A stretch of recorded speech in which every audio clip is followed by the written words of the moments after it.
என்னை எனக்கு காட்டி என் நிலைமையை மாற்றி, என்னை எனக்கு காட்டி என் நிலைமையை மாற்றி, பொன்னுலகத்தை காட்டி போகும் வழி சொல்வாயே, பொன்னுலகத்தை காட்டி போகும் வழி சொல்வாயே.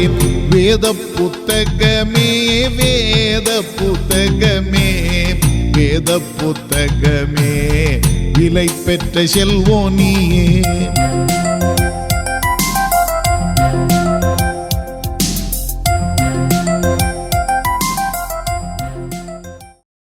கர்த்தருக்குள் அன்பானவர்களே, அனுதினமும் கிறிஸ்துவுடன் தியான வேளைக்கு உங்களை அன்புடன் அழைக்கிறோம்.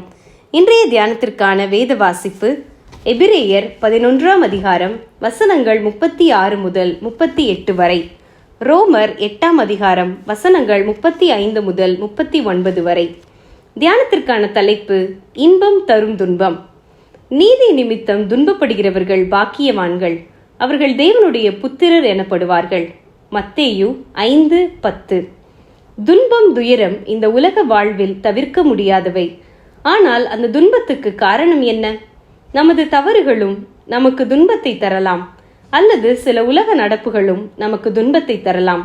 ஆனால் நீதி நிமித்தம் துன்பம், இதை ஏற்பது சற்று கடினமே. நீதி செய்கிறவர்கள் நன்றாக இருக்க வேண்டும் என்பதுதான் உலக சிந்தனை. ஆனால் ஆண்டவரோ நீதி நிமித்தம் துன்பம் வரும், அந்த துன்பத்தின் பாதையில் மனப்பூர்வமாக முன் செல்கிறவர்கள் பாக்கியம் பெற்றவர்கள் மாத்திரமல்ல, அவர்களுக்கே பரலோக ராஜ்யம் என்கிறார். இயேசு உலகில் வாழ்ந்தபோது அவரது முற்று முழுதான நேர்மை அழகு நிறைந்த குணாதிசயங்களில் ஒன்றாக விளங்கியது. அதற்கு சிறந்த உதாரணம், தம்மை பின்பற்ற தீர்மானிக்கிறவர்களுக்கு என்னவாகும் என்ற சந்தேகத்தை அவர் வைத்து போகவில்லை. லெகுவான வாழ்வை அல்ல, சிலுவை சுமக்கின்ற அழைப்பை தரவே வந்தேன் என்கிறார். ஆரம்ப கால கிறிஸ்தவர்கள் எதையெல்லாம் அனுபவித்தார்கள் என்று நாம் சிந்திப்பதே இல்லை. சிந்தித்தால் அவைகளை நம்புவதும் கடினமாயிருக்கும். கிறிஸ்துவை பின்பற்றியதால், கிறிஸ்துவை அறிவித்ததால், அவர் வார்த்தைக்கு கீழ்ப்படிந்து வாழ்ந்ததால், அதாவது தேவன் வகுத்த நீதியின் பாதையில் வாழ்ந்ததால் அவர்கள் அனுபவித்த வேதனைகளின் ஒரு சுருக்கத்தையே எபிரேயர் 11:36 முதல் 38 வாசித்தோம். கிறிஸ்துவின் நிமித்தம் அவர்களுடைய வேலைகள், சமுதாய வாழ்வு, வீட்டின் அமைதி யாவுமே அவர்களை துரத்தி அடித்தன. ஆனாலும் பவுல் எழுதிய வசனங்கள் நமக்கு பழக்கப்பட்டவை என்றாலும் மீண்டும் உணர்வுடன் அதை வாசிப்போம். இன்று பாடசாலையில் பிற மத கொண்டாட்டங்களில் பங்கு கொள்ள வேண்டி நேரிடும் போது, தொழில் ரீதியாக அந்நிய வணக்கத்தின் நிமித்தம் ஏதாவது செய்தால் பெரிய லாபம் கிட்டும் என்றபோது, வேத வாக்கியத்துக்கு புறம்பான காரியங்கள் ஆலயத்திற்குள்ளும் வீட்டிற்குள்ளும் சம்பவிக்கும் போது நாம் என்ன செய்வோம்? ஒத்து போகாவிட்டால் எத்தனை பெரிய வேதனையை சகிக்க வேண்டும் என்பது தெரிந்திருந்தாலும் வேத வாக்கியத்திற்காக நம்மால் வைராக்கியம் காட்ட முடியுமா?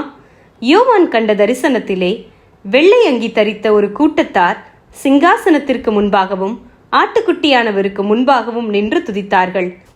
இவர்கள் யார் என்று கேட்கப்பட்ட போது, இவர்கள் மிகுந்த உபத்திரவத்திலிருந்து வந்தவர்கள், இவர்கள் தங்கள் அங்கிகளை ஆட்டுக்குட்டியானவருடைய இரத்தத்தில் தோய்த்து வெளுத்தவர்கள். வெளிப்படுத்தல் 7 வசனங்கள் 9 முதல் 17 வரை என்று சொல்லப்பட்டது. நாம் அங்கிருப்போமா?